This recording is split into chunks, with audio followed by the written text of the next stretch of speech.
Haut mam Patrick schon vu PwC am Schwetzen iwwer de Brexit loset EU hier, dats d'Engländer fir een Austreten aus der Europäische Union an engem Referendum aufgestimmt hunn. Kann en des Auswirkungen loch schon zu Lütze bespieren?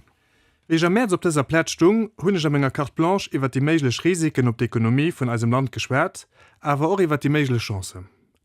Zu dem Zeitpunkt hätten awer just 2 englisch Banken desideiert, hier Aktivitäten zu Lützeburg auszubauen. Zter dem as viel geschitt, an net sinn net Manner wie 20 englisch Firmen, die desideiert tun, die Aktivitäten deelweise op Lützeburg zu verleeren oder weiter auszubauen. Allgemeng, also eng stark Konkurrenz vun den anderen europäische Staaten zu speren. Worüber ist d'Attraktivität vu Lützeburg dann zurück zu feiern? Lützeburg ist eng international Finanzplatz, an Europa Nummer 2 an London. Seng Attraktivität as durch die sozial an ökonomische Stabilität, die beispielsweise durch den AAA-Rating ermauert gött, aber auch durch seng Flexibilität gezeschend. Bei der Flexibilität as für allem wichtig, dat de politischen Appetit gëtt, fir neue Wirtschaftsaktivitäten zu developieren.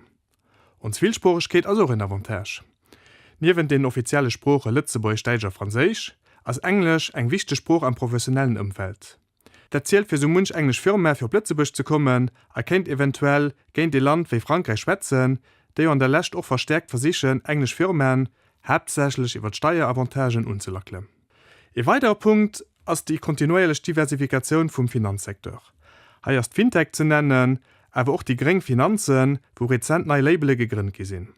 Neben den Banken sind Branchen wie Assuranzen und Investmentfonds aber auch hoch entwickelt, was Finanzplatz Lützeburg als ganz mehr attraktiv macht.